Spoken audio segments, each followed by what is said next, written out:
এই ভিডিওতে আমরা CD4047 দিয়ে একটি ইনভার্টার সার্কিট আমরা তৈরি করব। এখন আমরা ইনভার্টারের ডেফিনেশন সম্বন্ধে জানব। অ্যান ইলেকট্রনিক ডিভাইস যেটা ডাইরেক্ট কারেন্টকে অল্টারনেটিং কারেন্টে কনভার্ট করে তাকে ইনভার্টার বলা হয়। এখানে যেহেতু আমরা CD4047 আমরা ব্যবহার করছি, সেজন্য আমরা এটাকে একটি CD4047 বেসড ইনভার্টার আমরা বলতে পারি। এখন আমরা CD4047 আইসির ডিসক্রিপশন সম্বন্ধে আমরা জানতে পারবো। CD4047 একটি হাই ভোল্টেজ মাল্টিভাইব্রেটর আইসি যেটা বোথ মনোস্টেবল এবং অ্যাস্টেবল মোডে কাজ করতে পারে। এই আইসি একটিমাত্র রেজিস্টার এবং ক্যাপাসিটর দিয়ে মনোস্টেবল মোডের আউটপুট পালস উইথ এবং অ্যাস্টেবল মোডের output pulse with frequency control করতে পারে। এখানে আমরা CD4047 এর পিন কনফিগারেশন সম্বন্ধে আমরা জানতে পারবো।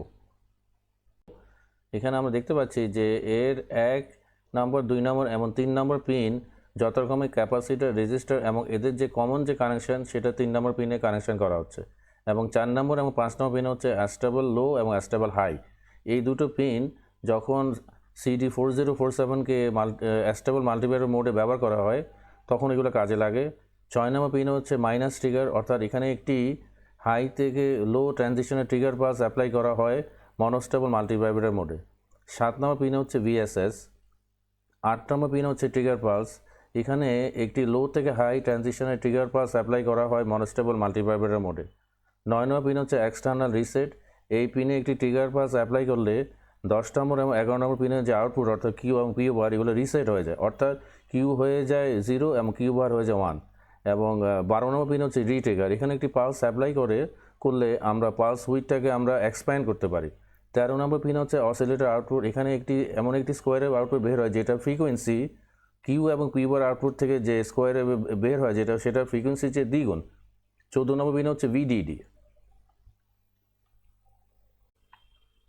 এখানে আমরা CD4047 ইনভার্টারের ব্লক ডায়াগ্রাম আমরা দেখতে পাচ্ছি।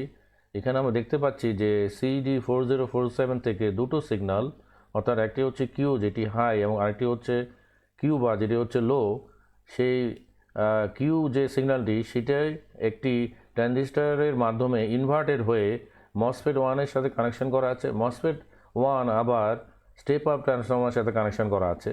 আবার এদিকে যে কিউ বার যে লো যে সিগন্যালটি সেটা আবার ট্রানজিস্টর 2 এর মাধ্যমে ইনভার্টেড হয়ে মসফেট 2 এর সাথে কানেকশন করা আছে। মসফেট 2 আবার স্টেপ আপ ট্রান্সফর্মারের সাথে কানেকশন করা আছে। এই স্টেপ আপ ট্রান্সফর্মার এই দুটো সিগন্যালকে নিয়ে আউটপুটে একটি স্টেপ আপ ভোল্টেজ দিবে, হাই ভোল্টেজ, যেটা হচ্ছে 220 ভোল্টেজ। আমার এই ভিডিও থেকে আপনারা কোনো ভ্যালু পেলে লাইক, শেয়ার, সাবস্ক্রাইব এবং বেল আইকনে ক্লিক করবেন এবং অবশ্যই কমেন্ট করবেন। ধন্যবাদ।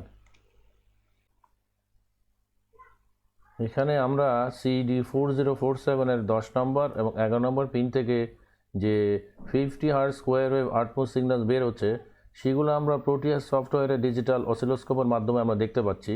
আমরা আরও দেখতে পাচ্ছি যে এই দুটো সিগন্যালের ডিউটি সাইকেল হচ্ছে 50% এবং এরা একে অপরের অপোজিট।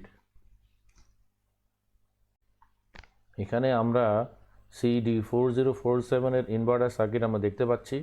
এখানে আমরা দেখতে পাচ্ছি যে 50 হার্জ স্কোয়ার ওয়েভ সিগন্যাল পাওয়ার জন্য এই CD4047 আইসির 1, 2 এবং 3 নম্বর পিনে একটি ক্যাপাসিটর এবং রেজিস্টার লাগানো আছে। এই ক্যাপাসিটরের মান হচ্ছে 0.1 মাইক্রোফ্যারাড এবং রেজিস্টারের মান হচ্ছে 40K। এই 40K যেহেতু একটি স্ট্যান্ডার্ড মানে রেজিস্টার না, সেজন্য আপনারা একটি 22K এবং 18K রেজিস্টার সিরিজ করে লাগাবেন। আমরা আরও দেখতে পাচ্ছি যে এই আইসির 10 নম্বর এবং 11 নম্বর পিন থেকে দুটো 50 হার্জ স্কোয়ার ওয়েভ সিগন্যাল বের হচ্ছে, এবং এই 10 নম্বর পিনের যে স্কোয়ার ওয়েভ সিগন্যালটি সেটা একটি BC547 NPN ট্রানজিস্টারের মাধ্যমে ইনভার্টেড হয়ে Q1 যে Z44 যে মসফেট আছে সেটা গেটের সাথে লাগানো। এই Q1 মসফেট আবার যে স্টেপ আপ যে ট্রান্সফর্মার আছে সেটা আপার কয়েলের সাথে লাগানো, এবং সিমিলারলি যে 11 নম্বর পিন থেকে যে স্কোয়ারে বের হচ্ছে সেটা একটি BC547 NPN ট্রানজিস্টারের মাধ্যমে ইনভার্টেড হয়ে এই Q2 যে মসফেট আছে Z44 সেটা গেটের সাথে লাগানো আছে, এবং এই Q2 মসফেটটি আবার এই স্টেপ আপ ট্রান্সফর্মারের যে লোয়ার যে কয়েল সেটার সাথে লাগানো, এবং এই স্টেপ আপ ট্রান্সফর্ম যে সেন্টার ট্যাপ যে কানেকশানটি সেটা আবার ব্যাটারির যে পজিটিভ সেটার সাথে লাগানো আছে। এই স্টেপ আপ ট্রান্সফরমারে যখনই আপনার এই সার্কিটে পাওয়ার পাবে তখন এই স্টেপ আপ ট্রান্সফরমারের যে সেকেন্ডারি যে কয়েল আছে সেটার মধ্যে আমরা একটি পিক ভোল্টেজ পাবো, যেটার মান হচ্ছে 313। এই 313 পিক ভোল্টেজটার আরএমএস মান হচ্ছে 221।